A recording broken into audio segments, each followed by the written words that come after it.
हम सबने न जाने कितनी बार एडिशन, सब्ट्रैक्शन, मल्टीप्लिकेशन और डिवीजन जैसे ऑपरेशंस नंबर्स पर किए हैं। पर एक प्रश्न उठता है, ये नंबर्स क्या असली में होते हैं या फिर केवल एक कल्पना है? Now it's important to clarify what is that thing that we will be talking about.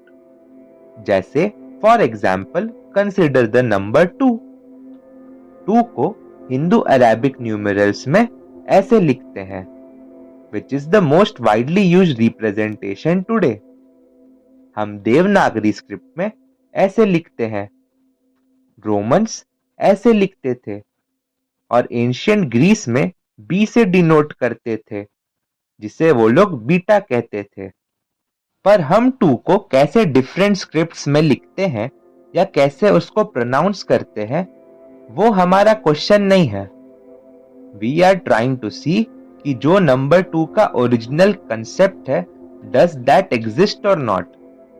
For example, when we say 2 balls, हमारे दिमाग में जो 2 का कंसेप्ट आता है, that's our original number.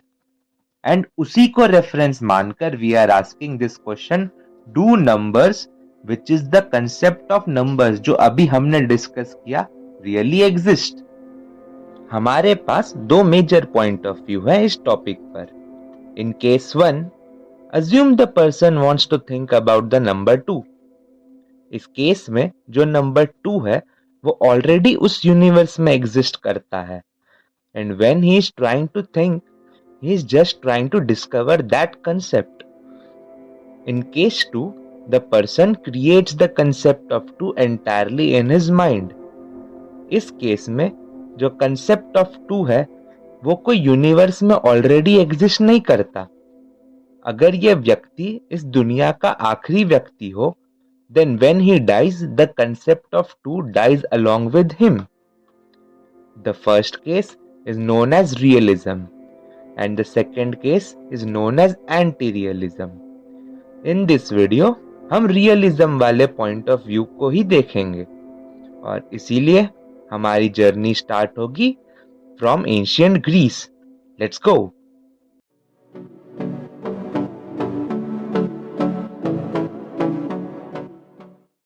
The first person we will meet in Greece is Pythagoras. आप इनको जानते ही होंगे इनके फेमस थियरम की वजह से। चलिए जल्दी से थियरम भी देख ही लेते हैं। अगर आपके पास एक राइट एंगल ट्रायंगल हो तो पाइथागोरस थ्योरम कहता है, मान लो एक साइड की लेंथ a है, दूसरे साइड की लेंथ b और तीसरे की c, तो a square plus b square equal c square. ये है पाइथागोरस थ्योरम। बट हमें इस थ्योरम में फिलहाल इंटरेस्ट नहीं है। पाइथागोरस और पाइथागोरस के स्टूडेंट्स का जो ग्रुप था उनको पाइथागोरियंस कहते थे और उनके नंबर्स के बारे में कुछ यूनिक विचार थे, वो हम आगे देखेंगे। हम नंबर्स को दो ग्रुप्स में डिवाइड कर सकते हैं, ऑड नंबर्स जो 2 से डिवाइड नहीं होते और इवन नंबर्स जो 2 से डिवाइड होते हैं। पाइथागोरियंस के लिए odd numbers were associated with masculine, were limited, perfect and creative, whereas they considered even numbers as feminine, unlimited, imperfect and receptive. और आप देख सकते हैं कि पाइथागोरियंस के लिए numbers were part of our universe और सिर्फ मात्र कल्पना नहीं थे। Number 1 was called as monad by the Pythagoreans, and they associated it with intellect and being. According to them, 1 is the source of all numbers, just as intellect is the source of all reality. 1 उनके लिए God को represent करता था। Number 2 उनके लिए was thought, duality, diversity, etc. Thought इसलिए क्योंकि एक सोच के लिए आपको दिस और दैट ये दो चीजों को रिकॉग्नाइज करना होता है according to Pythagoreans. Number 3 completeness, totality और हार्मनी से संबंध रखता था। प्रारंभ, मध्य और अंत, which is beginning, middle and end, इस सृष्टि को बनाते हैं, इसलिए इन तीनों से ये सृष्टि कंप्लीट होती है, hence completeness and totality. Number 4 justice, stability और ऑर्डर से एसोसिएटेड था। जैसे हम 4 को 2 मल्टीप्लाइड बाई 2 लिख सकते हैं और दोनों नंबर्स इवन है। इसको उन्होंने जस्टिस, फेयरनेस एक्सेट्रा से जोड़ कर देखा। 5 वॉज एसोसिएटेड विद मैरिज। 5 को हम 3 + 2 लिख सकते हैं, जहां 3 is odd and we had seen before odd numbers were seen as masculine, और 2 इवन है जो फेमिनिन को दर्शाता है, इसलिए 3 + 2 सिंबलाइज्ड मैरिज। 6 पहला परफेक्ट नंबर है। 1, 2, 3 are the divisors of 6 except 6 itself, और डिवाइजर्स को ऐड करके 6 मिलता है, इसलिए 6 को एम्बॉडीमेंट ऑफ सोल, लाइफ से एसोसिएट किया गया था। 7 को वेदर, लाइट और हेल्थ से एसोसिएट करते थे। 8 को फ्रेंडशिप, लव, म्यूचुअलिटी से, और 9 को अचीवमेंट, कंप्लीशन ऑफ एफर्ट से। 10 जिसको डेकार्ड बोला जाता था, symbolised perfection, whole of nature etcetera. अब एक इंटरेस्टिंग क्वेश्चन आपके लिए, क्या आप बता सकते हैं कि इनमें से कौन से ग्रुप ऑफ नंबर्स से पाइथागोरियंस घृणा करते थे? They even killed someone according to some stories. You can answer in the comments. Pythagoras के बाद अगली पर्सनालिटी जिन्होंने इस पर अपनी बहुत फेमस थियरी दी वॉज प्लेटो। प्लेटो सोक्रेटिस के स्टूडेंट थे और एरिस्टोटल के टीचर, और इन तीनों को the golden triangle of Greek philosophy भी कहा जाता है। प्लेटो पाइथागोरियन थॉट से बहुत प्रभावित थे, स्पेशली उस आइडिया से जो कहता था कि मैथमेटिक्स हमें एटर्नल ट्रुथ्स, यानी सत्य जो हमेशा से रहे हैं, उनके बारे में बताती है, और ये भी बताती है कि हमारे यूनिवर्स में कैसे सब स्ट्रक्चर मैथमेटिकल है। प्लेटो ने अपने रिपब्लिक और टिमॉस नामक ग्रंथों में लिखा है कि कैसे नंबर्स और ज्योमेट्री यूनिवर्स को शेप करते हैं। एक इंटरेस्टिंग बात यह है कि प्लेटो की एकेडमी के बाहर एक फेमस लाइन लिखी हुई थी, जिस किसी को भी ज्योमेट्री का ज्ञान ना हो वो वहां प्रवेश नहीं कर सकता है। The theory that Plato gave on this topic is known as Platonism, and it involves something that is known as the theory of forms. Imagine करिए ये हमारी दुनिया है। यहाँ हमारे सामने 2 एप्पल्स हैं। नाउ इमेजिन कि ये एप्पल्स किसी ने खा लिए, पर इस एक्ट से केवल उन एप्पल्स का एग्जिस्टेंस खत्म हुआ है।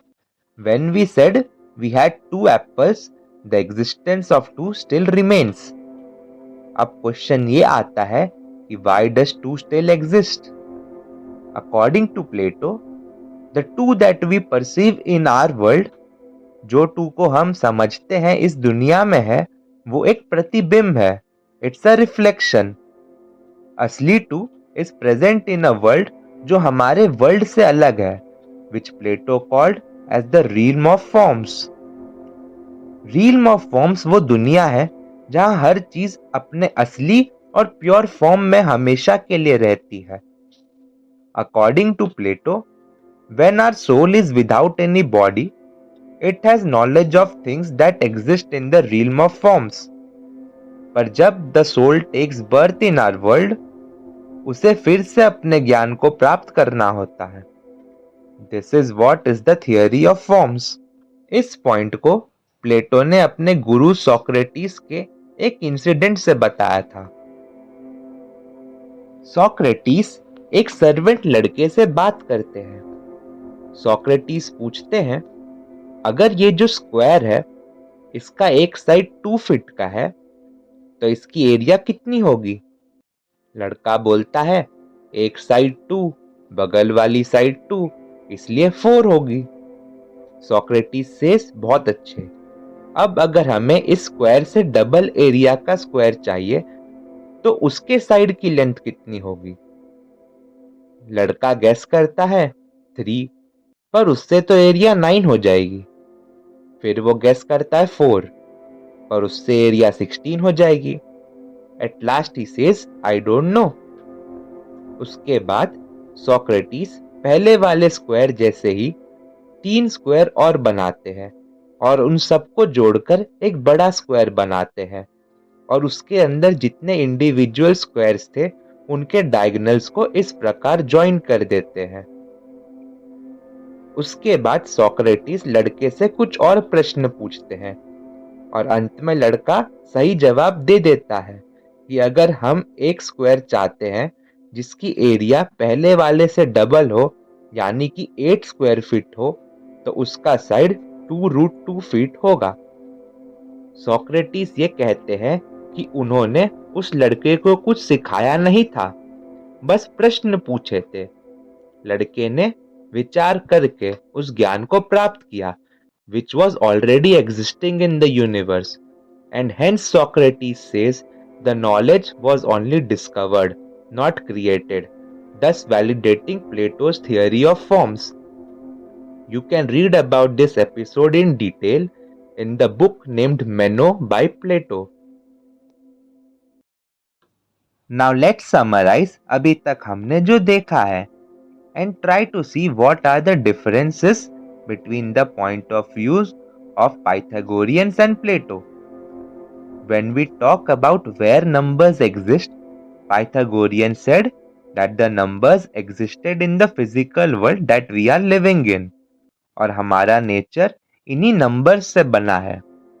Whereas on the same question, Plato believed numbers एक दूसरी दुनिया जिसको वो realm of forms कहते हैं उसमें रहते हैं जो हमारी दुनिया से अलग है। दूसरा एस्पेक्ट है नंबर्स का रोल क्या है।